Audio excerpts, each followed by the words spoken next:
Assalomu alaykum. Bugun sizlar bilan navbatdagi darsimiz va bugungi darsimizda grant tanlashdagi asosiy mezonlar xususida gaplashamiz va tesha tegmagan, sun'iy intellektda mavjud bo'lmagan, hayotda sinalgan, foydali bo'lgan bilimlarni beramiz. Shuning uchun darsni oxirigacha tinglang. Qisqa, mazmunli dars sizni kutib turibdi. Grantlarga hujjat topshirayotgan nomzodlar bilishi shart bo'lgan va grantlar tomonidan ma'lum bir aniq mezonlar asosida saralanadigan eng muhim komponentlar xususida gaplashib o'tamiz. Birinchi eng muhim jarayon bu yosh masalasi. Demak, grantlarda hujjat topshirish uchun siz odatda 18 yoshdan 30 yoshgacha bo'lgan yosh oralig'ida grantlarga hujjat topshirishingiz kerak. Demak, siz bugun 17 yoshdasiz va ertaga 18 ga kirasiz. Lekin deylik, hujjat topshirish bugun, ya'ni bugun hujjat topshirishning oxirgi kuni va siz ayni damda 17 yoshdasiz. Afsuski, siz ertaga 18 ga kirsangiz ham hujjat topshira olmaysiz, sababi ayni vaqtda siz 17 yoshdasiz. Bu albatta kichik narsa bo'lib ko'rinishi mumkin, lekin grantlar topshirayotgan jarayondagi eng muhim jarayonlardan biri hisoblanadi. Sababi yosh bilan bog'liq masalalarda har doim qaysi yoshda bo'lsangiz, ayni damda kiritilgan kriteriya bo'yicha qaysi yoshda bo'lsangiz, shu yoshni kiritishingiz kerak. Shuning uchun har doim grantlarga hujjat topshirayotgan vaqti qaysi yoshda ekanligingizni inobatga oling. Bu juda ham muhim. Girls, do you know English? Yes, of course, I know you know English. Albatta siz ingliz tilini bilasiz. Ingliz tilini bilmaydigan insonlar xalqaro grantlarni yaqiniga ham kela olmaydi. Nimagaki, xalqaro dasturlarda siz ingliz tilida, ya'ni xorijiy tilda bemalol erkin muloqot qilishingiz kerak. Ingliz tili darajasi ustida esa alohida ishlashingiz shart.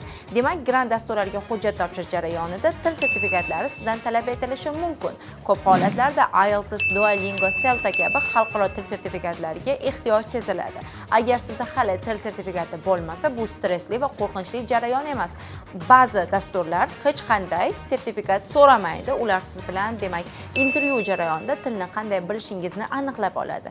Lekin nazarimda eng yaxshi vaqt bu bilimingizni tasdiqlovchi, demak, rasmiy hujjatning borligi har doim sizga ustuvorlik beradi. Agar ingliz tilidan 6 va undan yuqori darajada IELTS natijangiz bo'lsa, hech ikkilanmasdan grant dasturlariga hujjat topshirishingiz mumkin. Shunday ekan, xorijiy tilni bilmasangiz, hoziroq o'rganishga kirishing, chunki xalqaro loyihalarda eng muhim bo'lgan keyslardan biri bu xorijiy til hisoblanadi. Grantga hujjat topshirgan Eshmat bilan Toshmat ikkisi ham deylik yaxshi, xorijiy tilni biladigan, o'z ustida ishlaydigan va GPI yuqori bo'lgan nomzod. Lekin nima uchun grantni Eshmat yutib ketdi degan savol paydo bo'ladigan bo'lsa, keling mana shu ikkita jarayonni birgalikda siz bilan muhokama qilamiz. Eshmat va Toshmatning farqi nimada? Eshmatning grant yutganlik ehtimolining yuqoriligining sababi unda tajriba bor. U turli loyihalarda volontyor sifatida ishlagan, ilmiy konferensiyalarda qatnashgan, shu bilan bir qatorda u o'z tashabbusi bilan mualliflik loyihalarini yaratgan. Toshmat esa buning aksi. Toshmatda bunday qobiliyatlar yo'q yoki bo'lmasa bu qobiliyatlar ustida ishlamagan. Demak, qizlarjon, bu joyga ham alohida e'tibor qarating. Grantlarga hujjat topshirish jarayonida sizning tajribangizga ham alohida e'tibor qaratiladi. Shunday ekan, grantlarga hujjat topshirayotgan vaqtingizda o'zingizning mualliflik loyihalaringiz, volontyorlik dasturlaringiz, shu bilan bir qatorda bugungi kunda sizda qaysidir maktabingizda yoki universitetingiz yoki oliygohingiz, mahallangizda tashkil etilayotgan loyihalarda aktiv ishtirok etganligingizni ko'rsatib berishingiz kerak. Grant yutish ehtimolini oshiradigan eng muhim qismlardan biri bu ijtimoiy faollik hamda tajribalar bo'limi hisoblanadi va bu uchinchi eng muhim komponent. Endi grantlarni yutishni eng muhim bo'lgan va qaysidir ma'noda grantlar yutishdagi eng muhim urib turgan yurak nima degan savolga javob beramiz. Buni sal sekinroq aytaman, lekin siz diqqat bilan yozib oling. Shak shubhasiz motivatsion xat. Nima uchun motivatsion xat juda ham muhim va nima uchun buni ustida alohida ishlash kerak? Grantlarga hujjat topshirgan vaqtingizda motivatsion xat sizni grant yutishingizni aniqlab beradigan faktor bo'lishi mumkin. Nega unday deyapman? Siz kabi yaxshi GPI ga ega bo'lgan, o'z ustida ishlayotgan, ijtimoiy loyihalari bor bo'lgan, xorijiy tilni yaxshi biladigan nomzodlar bilan bir xil natijaga ega bo'lishingiz mumkin. Deylik, 100 ta nomzodning barchasi ingliz tilini yaxshi biladi, yosh toifasi to'g'ri keladi, GPI ham yaxshi. Lekin ularning motivatsion xati hech qachon bir xil bo'lmaydi. ba'zi holatlarda bir xil bo'lishi mumkin. Bu kabi sun'iy intellekt va robotlar ko'magida yozilgan motivatsion xat bo'ladigan bo'lsa, aynan ular bir xil bo'lishi mumkin. Lekin agar siz uni o'zingiz yozgan bo'lsangiz, hech qachon motivatsion xatlar ayni bir xil bo'lmaydi. Shuning uchun ham grant yutishdagi eng muhim faktorlardan biri bu motivatsion xat hisoblanadi. Motivatsion xat qanday yoziladi, qanday strukturada bo'ladi va uni kreativ qiladigan keyslar qaysi degan savollarga keyingi darslarimizda atroflicha to'xtalib o'tamiz.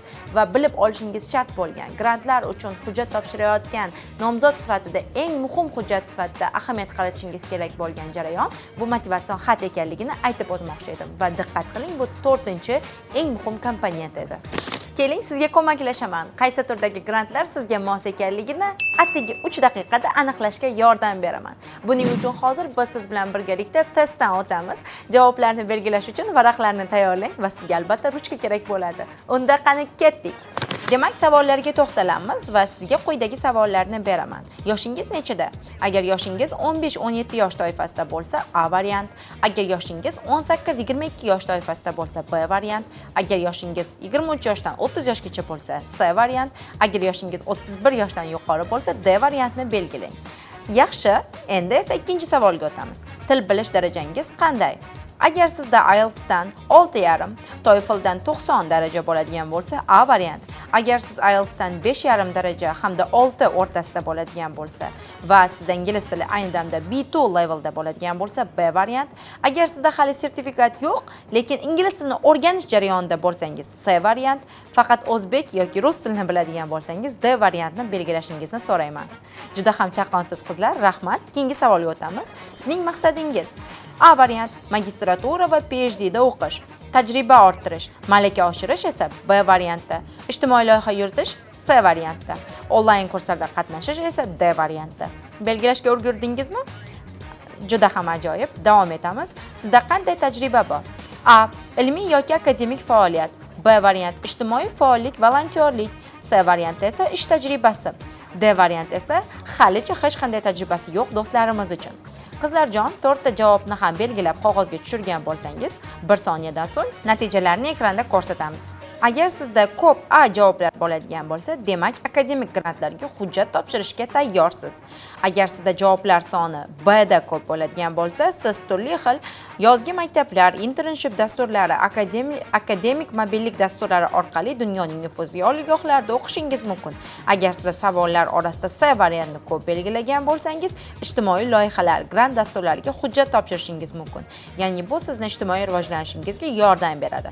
Agar savollar orasida D variant ko'p bo'ladigan bo'lsa, siz hali ingliz tilini yaxshi o'rganishingiz, til kurslariga borishingiz va tayyorgarliklar qilishingiz, onlayn scholarshiplarga hujjat topshirishingiz tavsiya etiladi. Nazarimda, allaqachon siz qaysi kriteriydagi grantlarga hujjat topshirishga munosib ekanligingizni aniqlab oldingiz. Kamchiliklar ustida ishlash uchun eng yaxshi vaqt hozir. Grantga hujjat topshirayotgan vaqtda sizdan talab etiladigan muhim hujjatlar sifatida e'tirof etiladigan yana bir qancha hujjatlar bor. Bu hujjatlar eshitilishidan qo'rqinchli bo'lishi mumkin, lekin bularni tayyorlash uchun atigi sizdan 4-5 daqiqa vaqt talab etiladi va aynan mana shu vaqtda siz bemalol bu hujjatlar ustida ishlashingiz va ularni to'g'rilashingiz mumkin.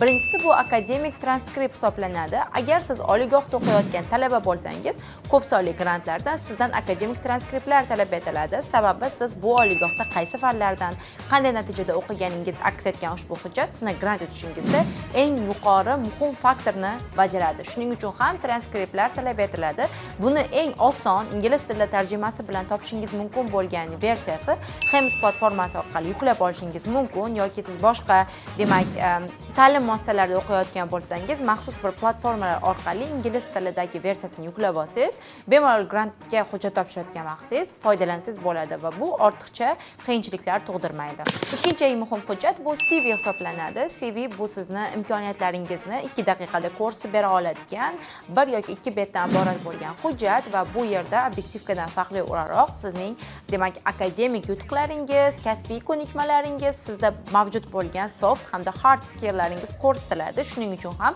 har bir grant dasturlarida odatda sizdan CV yoki rezyume so'raladi. Keyingi darsimizda biz CV va rezyume qanday tayyorlanadi va ularni juda ham yaxshi sifatli tayyorlash uchun nimalarga e'tibor berish kerakligi bo'yicha alohida to'xtalib to'xtalib o'tamiz. Har doim grantga hujjat topshirayotgan vaqtingizda grantga topshirayotgan g'oyangizga moslab CV-ingizga demak urg'u berishingiz kerak. CV-ingizda aynan mana shu grant maqsadlariga bog'liq bo'lgan, shu dastur bilan aloqadorligi bo'lgan yutuqlaringizga ko'proq highlight qilishingizni, ya'ni urg'u berishingizni tavsiya qilaman. Odatda 70% grantlarda sizdan tavsiya xatlari so'raladi va bu xatlar recommendation letters deb nomlanadi. Bu tavsiya xatlari sizning qobiliyatlaringiz, shaxsiy fazilatlaringiz, shu bilan bir qatorda bugungacha erishgan natijalaringiz va bu natijalaringiz ortidagi mehnatingizni aks ettiradigan, sizni kamida 2 yil va undan uzoq muddat davomida sizni taniydigan, sizni biladigan inson tomonidan beriladi. Ko'p holatlarda rekomendatsion xatlar, ya'ni tavsiya xatlarini olishda ma'lum bir mansabdorlardan olsagina, demak, grant olish ehtimoli yuqori bo'ladigan qarash bor. Aslida unday emas. Motivatsion xatlardan farqli ravishda rekomendatsion xatlarda sizni tavsiya qilayotgan inson sizni shaxsiy fazilatlaringizni, sizni jamoa bilan ishlash qobiliyatlaringizni, umuman olib qaraganda shaxs sifatida sizni qanday natijalarga erishganligingiz va aynan bu grantdan so'ng qanday natijalarga erishishingiz va yashab turgan jamiyatingizga qanday qilib foyda olib kelishingiz mumkinligi to'g'risidagi fikrlarni to'g'ri va oqilona yetkazib bera oladigan bo'lsa, grant yutish ehtimolingiz yuqori bo'ladi. Odamlar tomonidan aytiladigan, agar mansabdorlardan yoki qaysidir bir professorlardan olinadigan rekomendatsion xatlar yuqori hisoblanadi desa, hech ham ishonmang. Unaqa emas. Eng asosiysi grant dasturlaridagi muhim tavsiya xatlarda urg'u beriladigan jihat sizning shaxsiy fazilatlaringizni real keyslarda olib chiqish. Shuning uchun ham real keyslarda ochib beradigan ustozlaringiz, tanishlaringiz, mentorlaringiz, nodavlat notijorat tashkiloti vakillari umuman olib qaraganda sizni faoliyatingizni biladigan insondan ko'mak oling va har bir rekomendatsion xatlarning pastki qismida email manzil va ular bilan bog'lanish mumkin bo'lgan kontaktlarni qoldiring. Shunda sizga ularga nisbatan ishonch oshadi va ko'p holatlarda grant yutishingizga bu ham muhim bir kichik omil sifatida qaraladi. Qizlar, bugungi ikkinchi darsimiz ham qaysidir ma'noda birinchi darsimizga uzviy bog'liq edi va biz grantlar nima, kimlar unga hujjat topshira oladi va grantga hujjat topshirish uchun bizga qaysi hujjatlar kerakligini ipidan ignasigacha o'rganib oldingiz. Agar o'rganmasangiz, videoni yana qaytadan ko'ring. Shunda aniq o'rganib olasiz. Bundan ortiq sizga qanday tushuntirishni bilmadim. Men umid qilaman, dars siz uchun foydali bo'ldi va grantlar uchun qaysi hujjatlar kerakligini bilib oldingiz. Endi biz mashaqqatli ishga kirishamiz. Keyingi darslarda har bir hujjatning tayyorlanishi real namunalarda ko'rsatiladi. Keyingi darsimizda ko'rishguncha dangasalik qilmang, keyingi darsga o'ting.